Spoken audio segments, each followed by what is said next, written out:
Hello दोस्तों, कैसे हैं आप सभी। उम्मीद है आप सभी स्वस्थ हैं, मस्त हैं और परीक्षा की तैयारियों में व्यस्त हैं। दोस्तों, मुझे तो आप जानते ही हैं, मैं आपका टीचर रोहित धीमान एक बार फिर से आप सभी के बीच हाजिर हूं। आज 5 मिनट का यह वीडियो लेकर, वीडियो 5 मिनट का है, लेकिन इस वीडियो में हम एग्रीकल्चर मैथ का वो टॉपिक सीखने वाले हैं जो एग्ज़ाम में 3 से 4 नंबर का पूछा जाता है। 5 मिनट का वीडियो ध्यान से देख लीजिए। इस 5 मिनट में मैं आपको 4 अंक की महत्वपूर्ण सूचना, महत्वपूर्ण क्वेश्चन बताकर जाने वाला हूँ।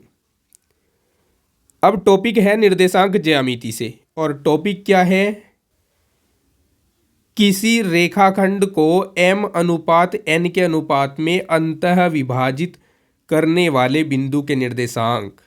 मान लीजिए एक रेखाखंड आपके पास है ए बी, उसमें a के निर्देशांक है x1 y1, b के निर्देशांक है x2 y2 और एक बिंदु p है जो इस रेखाखंड ए बी को अंतः विभाजित करता है m अनुपात n के अनुपात में।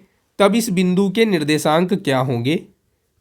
p के निर्देशांक, इसके निर्देशांक एक सूत्र द्वारा ज्ञात किए जाते हैं जिसको हम विभाजन सूत्र कहते हैं। और सूत्र क्या है दोस्तों? mx2 plus N X 1/m plus n। ठीक है। और दूसरा है my2 plus ny1/m plus n।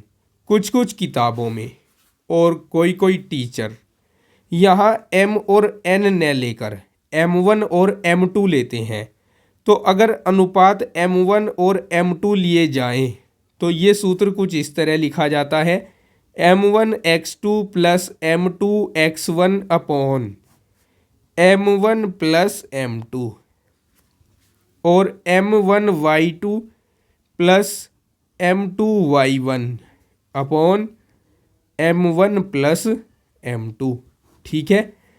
अगर m को 1 ले लिया है तो x को 2 लेना है, अगर m को 2 लिया है तो x को 1 लेना है। बीच में प्लस आएगा, नीचे m और n जुड़ेंगे, नीचे x नहीं आता। इसी प्रकार से यहाँ m1 के साथ y2 को लेना है और m2 के साथ y1 को लेना है, नीचे m और n जुड़ेंगे, नीचे y नहीं आता। अब अगर यह बिंदु बाह्य बिंदु होता तो क्या होता? क्योंकि ये तो अंत्य बिंदु है। अगर बाह्य बिंदु होता तो हम क्या करते? बस बीच में माइनस लगा देते तो ये बाह्य बिंदु हो जाता। जहाँ जहाँ प्लस दिख रहा है वहाँ वहाँ माइनस लगाने से बाह्य बिंदु के निर्देशांक बन जाते। अब क्वेश्चन क्या है? लास्ट ईयर वाला क्वेश्चन कराता हूँ जो परीक्षा में पूछा गया था। ये है वो क्वेश्चन। बिंदु P के निर्देशांक ज्ञात कीजिए जो बिंदुओं A तथा B को मिलाने वाले रेखाखंड को 3:5 के अनुपात में अंतः विभाजित करता है। ठीक है, पढ़ लिया। देखो अब समझो, सॉल्यूशन बताता हूँ कैसे करना है। यहाँ पर आपके पास A का जो निर्देशांक है A के 2 4 हैं और जो B के निर्देशांक है वो आपके पास 6 और 8 हैं। और यहाँ जो m1 अनुपात m2 है वो 3:5 है। आपसे अंतः विभाजित करने वाले बिंदु के निर्देशांक पूछे हैं, P के निर्देशांक। तो P के निर्देशांक होंगे, आप चाहे तो यहाँ चित्र बनाकर दिखा सकते हैं जैसा मैंने अभी पीछे चित्र बनाया हुआ था। तो P के निर्देशांक मैं तो डायरेक्टली लिख रहा हूँ m1 x2 plus m2 x1/m1 plus m2 और m1 y2 plus m2 y1/m1 plus m2। अब x1 y1 है कौन? A के निर्देशांक x1 y1 है और B के निर्देशांक x2 y2 है।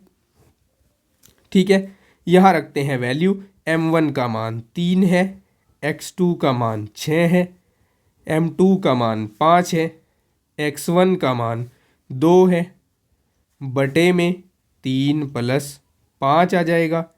फिर यहाँ m1 का मान 3 है, y2 का मान 8 है, M2 का मान 5 है, Y1 का मान 4 है, बटे में 3 प्लस 5 आ जाएगा। ठीक है, यहाँ 6 तिया 18 और 5 दूनी 10, 18 और 10 जुड़कर 28 और 5 और 3 8 हो जाएंगे। ठीक है, यहाँ 8 तिया 24 और 5 चौक 20 जुड़कर 44 बटे 8 हो जाएंगे। अब 2 से काट दें, अगर ये 2 से काट कर आ जाएगा, कितनी बार कटेगा ये 2 से? ये 2 से कटेगा 14 बार, ये 2 से कटेगा 4 बार, ये 2 से कटेगा 22 बार, ये 2 से कटेगा 4 बार, फिर 2 से काट सकते हैं हम इनको, तो ये 7 बार कटेगा, बटे में 2 आएगा, ये 11 बार कटेगा, बटे में 2 आएगा, और ये ही आंसर होगा इस क्वेश्चन का। ठीक है दोस्तों, बोर्ड परीक्षा से संबंधित एक प्लेलिस्ट बनाई हुई है। अगर आपने अभी तक बोर्ड परीक्षा की तैयारी शुरू नहीं की है तो आप शुरू कर दीजिए, और वो प्लेलिस्ट बोर्ड परीक्षा की तैयारी में आपकी 101% मददगार साबित होगी। इसीलिए जाइए प्लेलिस्ट को देखिए, इस वीडियो के डिस्क्रिप्शन में मैंने उसका लिंक दे दिया है, वहाँ से जाकर आप प्लेलिस्ट को देख सकते हैं। और वीडियो के एंड स्क्रीन पर देखिए, अभी आपको उस प्लेलिस्ट का लिंक नज़र आ गया होगा, यहाँ से टच करके आप डायरेक्ट भी वहाँ जा सकते हैं। ठीक है, मिलता हूँ नेक्स्ट वीडियो में, तब तक के लिए take care, bye bye, have a nice day.